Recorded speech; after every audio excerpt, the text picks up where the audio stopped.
안녕하십니까. 저는 천주교 서울대교구 연령연합회에서 한국천주교회의 상장례를 강의하는 박명진 심원입니다. 반갑습니다. 오늘은 상장예식 제5장 우제, 제2절 제우, 그리고 제3절 사무에 대해서 공부하겠습니다. 상장예식의 제우에 대한 해설은 다음과 같이 간단합니다. 즉, 초우를 지낸 다음 날 제우를 지내며 예식은 초우 때와 같습니다. 가족들은 성당에 가서 미사에 참여하며 돌아가신 분을 기억하고 그분과 통공을 다집니다. 사무날에는 유가족이 모두 미사에 참여한 다음 묘소를 찾아 사무제를 지냅니다. 예식은 가장이나 가족 가운데 한 사람이 주례합니다. 고인을 화장하여 납골한 사람은 납골당이나 납골묘에서 이 예식을 거행합니다. 주례와 함께 참석자들은 십자성호를 긋고 예식을 시작합니다. 주례는 다음의 말로 참석자들이 고인을 위하여 기도할 것을 권합니다. 예수님의 장례를 치른 지 사흘이 되었을 때에 예수님을 사모하고 따르던 제자들이 그분의 무덤을 방문하였습니다. 그러나 예수님께서는 이미 부활하시어 죽은 자들 가운데 계시지 않았습니다. 죽음이 이제 더 이상 죽음이 아니었습니다.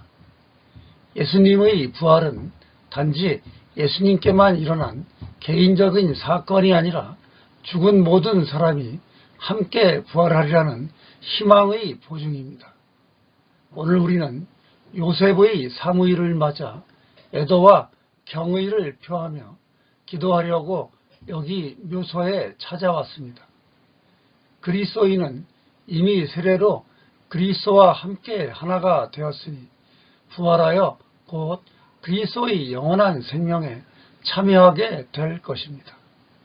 우리 모두 같은 믿음으로 요셉을 위하여 열심히 기도합시다. 한 사람도 잃지 않기를 바라시는 주님, 요셉을 사랑하는 마음으로 자비로우신 주님께 간절히 청하오니 이제는 요셉의 죄를 깨끗이 씻어주시고 주님께서 마련하신 영원한 행복을 누리게 하소서. 주님께서는 영원히 살아계시며 다스리시나이다. 아멘. 이어서 참석자들은 시편 4장 2절과 4절부터 9절까지 계응성으로 바칩니다. 주님, 저를 불쌍히 여기소서. 저의 기도를 들어주소서. 제가 부르짖을 때 들어주소서. 저의 의로우신 하느님, 이 몸이 궁하올 때 살려주셨사오니 불쌍히 여기시어 이 기도를 들으소서. 너희는 알아라. 주님께서는 충성스러운 자를 차별하게 다루시나니 내가 기도할 때이면 주님께서 들어주시리라. 너희는 치를 떨며 다시 죄를 짓지 마라. 고요히 자리에서 마음속으로 생각하여라. 의로운 희생을 제사드리고 주님 안에 너희 희망 다져 두어라. 그 누가 우리에게 좋은 일 보여줄꼬. 이렇듯 말하느니 여럿이오니 주님, 당신 얼굴의 밝으신 빛을 드높이 저희에게 보여주소서. 알곡이야 포도주의 푸짐한 그때보다 이 마음에 드신 기쁨 그보다 더하오이다. 주님, 저를 불쌍히 여기소서. 저희 기도를 들어주소서. 학자들이 탄원 시편으로 분류하는 시편 4편은 최민순 신부가 저녁 기도라고 의역하여 명명한 것처럼 하느님을 경외하는 이가 저녁 기도를 바치면서 감사드리는 묵상입니다. 이 시편을 지은 이는 위험을 무릅쓰고 난관을 이긴 경험에서 생긴 감사하는 마음을 노래하였습니다. 고통과 번민이 있지만 주님께서 그의 편이 되어주신다는 확신 때문에 그런 것들을 이겨낼 수 있었던 것입니다. 이 시편은 하느님을 향한 탄원으로 시작하지만 절망에서 울부짖는 호소가 아니라 내가 옳고 죄가 없다는 것을 주장해주고 입증해 주시는 하느님께 대한 믿음이 바탕이 되는 그러한 호소입니다. 이런 굳센 믿음은 내가 궁할 때 주님께서 살려주셨다는 지난날의 경험이 있기 때문에 생긴 것입니다. 이렇게 간절한 기도는 의로우신 하느님께서 하시는 일을 익히 아는 사람만 언제나 할 수 있습니다. 그러니 이런 믿음을 지닌 이라면 무슨 일이 닥쳐도 마음이 편안할 수밖에 없습니다. 이 시편을 지은 이는 자기 원수들에게 이렇게 외칩니다. 너희는 알아라. 주님께서는 충성스러운 자를 자별하게 다루시나니. 왜냐하면 기도할 때는 주님께서 반드시 들어주시리라는 분명한 믿음이 있기 때문입니다. 그러니 치를 떨며 다시 죄를 짓지 말고 고요히 자리에서 마음속으로 생각하라고 타이릅니다. 더 나아가 의로운 희생을 제사드리고 주님 안에 희망을 다져두라고 당부합니다. 그러나 현실은 늘 부조리합니다. 그러니 늘 그 누가 우리에게 좋은 일 보여줄꼬 이렇게 말하는 이가 많습니다. 그는 이에 대한 해답을 그저 막연한 믿음이 아니라 지난날 자기가 얻은 경험에서 찾고 있습니다. 그래서 주님, 당신 얼굴이 밝으신 빛을 드높이 저에게 보여주소서 이렇게 요청할 수 있는 것입니다. 잘 살 때보다 고난과 시련을 겪을 때 사람의 가치는 더 잘 드러납니다. 사람은 드러나지 않지만 자기 생명보다 더 귀중한 실체를 알아야만 고통 중에서도 더 기뻐할 수 있습니다. 그래서 이 시편을 지은 이는 자리에 들자마자 단잠이 깊사오니 든든히 살게 하심 홀로 주님 덕이오이다. 이렇게 가장 따뜻하면서도 자신 있는 자장가를 부르며 하루를 마감합니다. 인간적으로는 어떤 이였는지 모르지만 저녁에는 어린아이처럼 하느님만 의지하고 그분으로부터 사랑받는 복된 아들이었던 것입니다. 하느님을 믿고 바라고 사랑하던 이는 이제 그분께 완전히 떠나갔습니다. 어떤 모습으로 어떤 아픔을 남기고 세상을 떠났든 그는 이제 주님 품에 안겨 사랑받는 복된 아기처럼 아무 걱정도 없이 그저 편안히 잠들어 있습니다. 우리도 주님께 떠난 이를 따라 곧 그분께 돌아갈 것입니다. 그리고 따뜻하고 편안한 그분 품에서 아무 걱정 없이 단잠에 빠질 것입니다. 시편 4편 2절과 4절부터 9절까지 개응송으로 바친 다음에 독서로 성경 구절 2가지, 즉 데살로니가 전서 또는 고린토 전서 가운데 한 가지를 선택하여 봉독합니다. 먼저 데살로니가 신자들에게 보낸 첫째 서간을 봉독해 드리겠습니다. 형제 여러분, 죽은 이들의 문제를 여러분도 알기를 바랍니다. 그리하여 희망을 가지지 못하는 다른 사람들처럼 슬퍼하지 말라는 것입니다. 예수님께서 돌아가셨다가 다시 살아나셨음을 우리는 믿습니다. 이와 같이 하느님께서는 예수님을 통하여 죽은 이들을 그분과 함께 데려가실 것입니다. 그러니 이러한 말로 서로 격려하십시오. 데살로니가 신자들에게 보낸 첫째 서간을 해설해 드리겠습니다. 데살로니가 공동체는 회개한 지 얼마 안 되어 신앙생활에 대한 체험이 거의 없는 그리스도인들로 구성되었습니다. 그래서 몇 년 동안 그들은 죽기 위하여 태어난 사람들로서 운명을 받아들였습니다. 그러나 사도 바오로의 전도를 받아들인 다음에는 그와 반대로 그들은 죽음을 이길 수 있다는 확신을 가지고 날마다 깨어났습니다. 즉 그리스도께서 곧 오시어 그들을 하늘나라로 데려가시리라는 신념을 가졌습니다. 그러나 그들은 이미 죽은 자기 식구와 친척이 구원받지 못한 것으로 생각하고 슬퍼하였습니다. 그들이 그렇게 생각한 것은 그리스 문화에 속한 이들은 죽은 이들의 부활을 믿기 어려웠기 때문입니다. 그러나 이미 죽은 이들은 아주 죽은 것이 아니라 부활하신 그리스도에 의하여 새로운 인간으로 살아날 때를 기다리면서 그저 잠들고 있을 뿐입니다.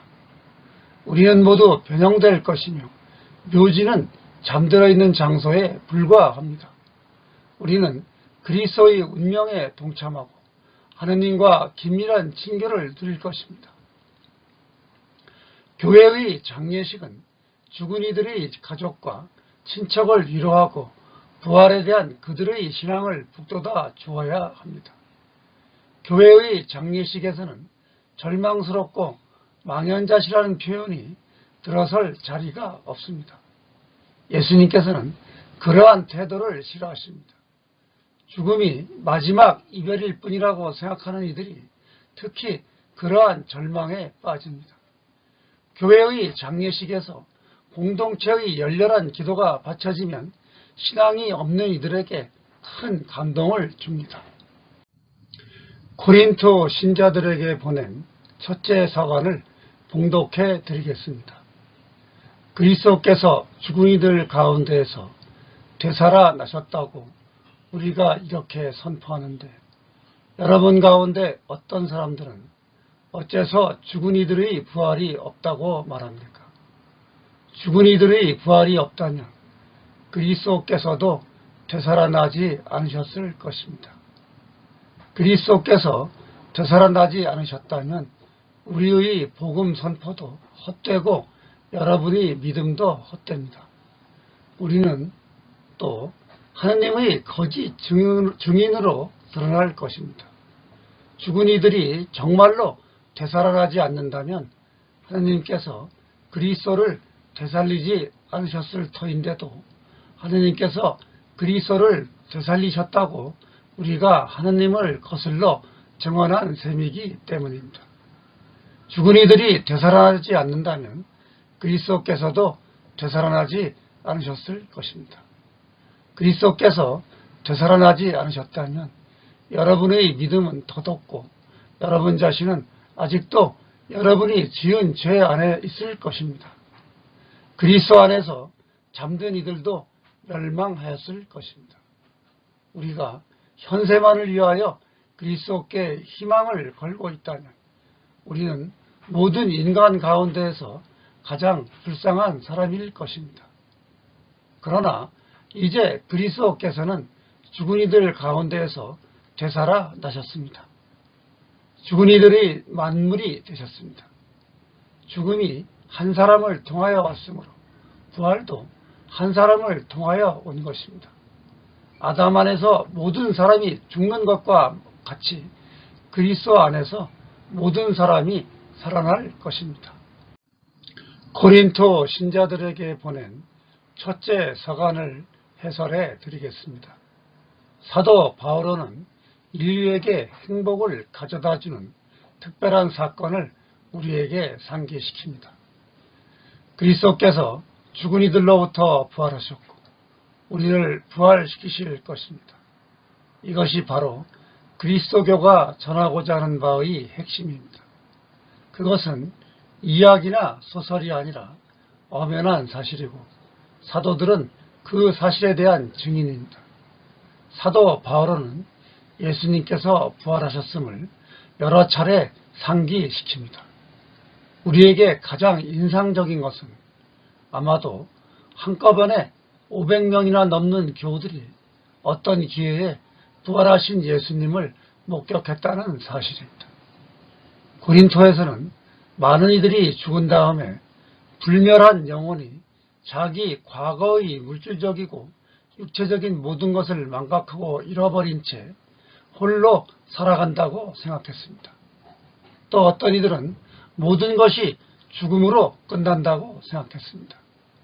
우리가 알고 있는 것처럼 죄 때문에 죽음이 하느님의 자녀인 인간의 소명을 가로막습니다. 만일 죄가 없었다면 죽음도 없었을 것입니다. 그러나 현재 죽음은 고통스럽고 잔인합니다.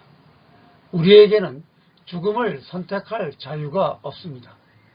그런데 사도 바오로는 초대 그리스도인들처럼 죽은 이들이라는 표현보다도 잠들어 있는 이들이라는 표현을 선호합니다. 왜냐하면 바오로는 그 단어를 사용함으로써 부활에 대한 희망을 더 낮게 표현할 수 있었기 때문입니다. 우리는 아담으로 인한 원죄로 죽을 수밖에 없지만 부활하신 예수 그리스도께서 우리를 구원해 주실 것이므로 그분처럼 죽음을 이기고 부활하여 영원한 생명을 누릴 것입니다. 성경을 봉독하고 나서 잠시 침묵한 다음에 초우 때와 같이 주례의 다 함께 죄의 용서와 육신의 부활과 성인의 통공을 믿으며 우리의 신앙을 고백합시다. 이러한 요청을 따라 참석한 모든 이들이 사도신경을 바치고 다음과 같은 청원 기도를 합니다. 우리를 위로하시고 힘이 되어주시는 주님께 간절히 기도합시다.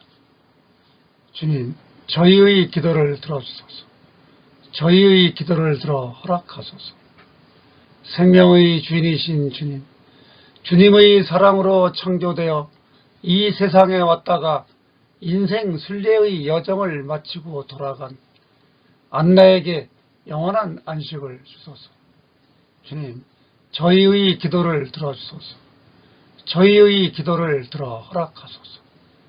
죽음에서 부활하신 주님, 안나는 세례로 이미 주님과 하나 되었으니 주님의 영광스러운 부활도 함께 누리게 하소서. 주님, 저희의 기도를 들어주소서. 저희의 기도를 들어 허락하소서.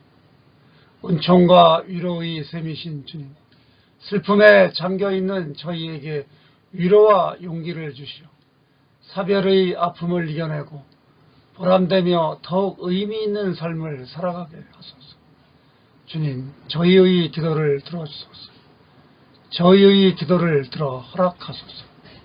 시작이요 마침이신 주님, 주님의 뜻을 따라 살다가 이 세상을 떠난 모든 이에게 자비를 베푸시오. 그들이 천국에서 하느님의 참모습을 실제로 배우며 하느님의 영광을 영원히 함께 누리게 하소서. 주님, 저희의 기도를 들어주소서. 저희의 기도를 들어 허락하소서. 부활이요 생명이신 주님, 저희는 살아도 주님의 것이요 죽어도 주님의 것이오니 저희가 비록 안나와 헤어지지만 성인들의 통공 안에서 서로 친교를 나눌 것을 믿고 언제나 주님의 나라를 그리워하며 충실히 살아가게 하소서. 주님께서는 영원히 살아계시며 다스리시나이다. 아멘. 그러고 나서 유가족들은 차례로 영의를 모시어 놓은 자리인 영좌 앞에 나아가 분향하고 절한 다음에 주님의 기도와 다음과 같은 마침 기도를 바칩니다. 주님, 안나에게 영원한 안식을 주소서. 영원한 빛을 그에게 비추소서. 안나와 세상을 떠난 모든 이가 하느님의 자비로 평화의 안식을 얻게 하소서. 아멘. 주님을 찬미합시다. 하느님 감사합니다. 이어서 알맞은 성가를 부르면서 이 예식을 모두 마칩니다. 오늘 강의는 여기까지 하겠습니다. 다음 강의는 상장여식 제6장 멸례입니다. 감사합니다. 안녕히 계십시오.